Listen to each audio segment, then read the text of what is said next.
బీసీలైతే one side ఓట్లేశారు.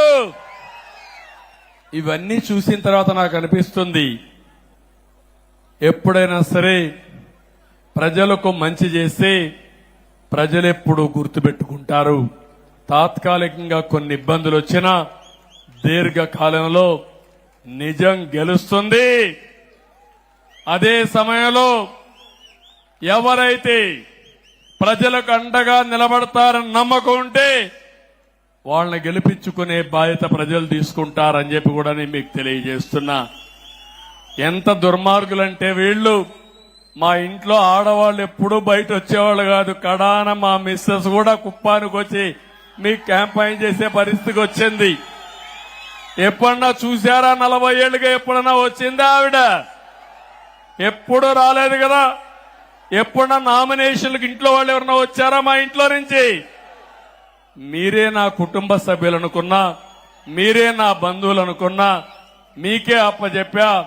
మొన్న వీళ్లు చేసిన అరాచకానికి ఇంట్లో ఆడవాళ్లు కూడా బయట వచ్చే పరిస్థితి వచ్చారు. అది మా కుటుంబం కూడా బయట వచ్చి క్యాంపెయిన్ చేసే పరిస్థితికి వచ్చింది. ఏదేమైనా ఇంకా రాబోయే రోజుల్లో అన్ని మంచి శకునాలే, రాష్ట్రానికి మంచి జరగాలి. కానీ సమస్యలు కూడా బోలెడన్ని ఉన్నాయి. నేను మొయ్యలేనంత భారం ఉంది, ఆ విషయం కూడా మీరు గుర్తుపెట్టుకోవాలి.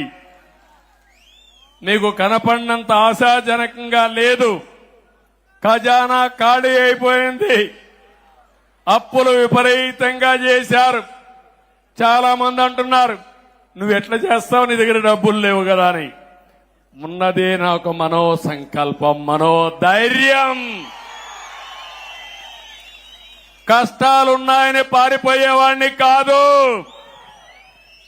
40 ఏళ్లుగా ఆదరించిన ప్రజానీకం 5 కోట్ల మంది కోసం, మీ భవిష్యత్తు కోసం ఎంత కష్టమైనా పడతాను, ఎంత భారమైనా మోస్తాను.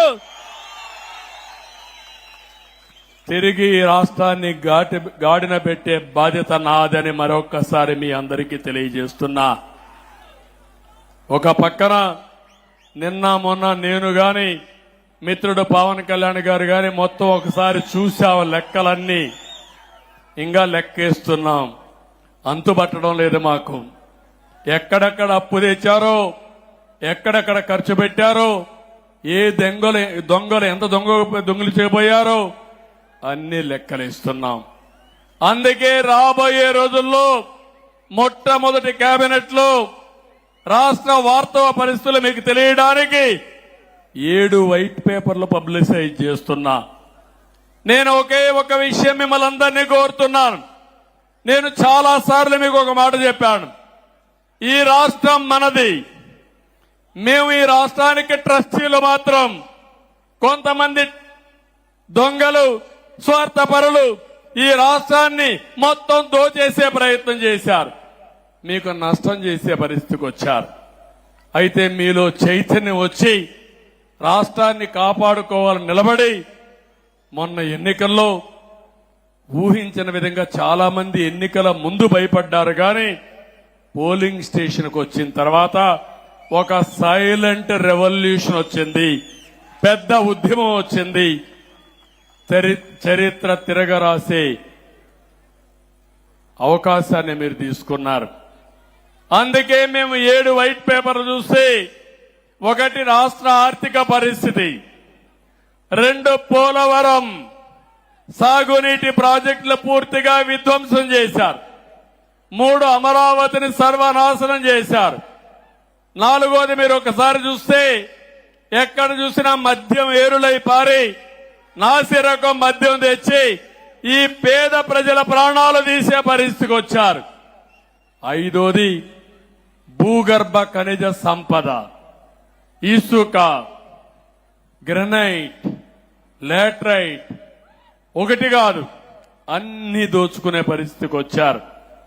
అదే సమయంలో ఇంకా 7 సబ్జెక్టులు పెట్టుకుని 7 సబ్జెక్టుల పైన వాస్తవాలన్నీ మేము ముందర పెడుతున్నాం.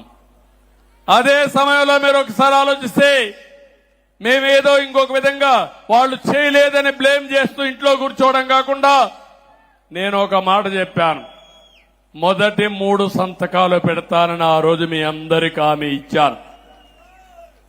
తర్వాత మీరు చూస్తే మొదటి సంతకం మా తమ్ముళ్ల ఉద్యోగాల కోసం మెగా డిఎస్సి.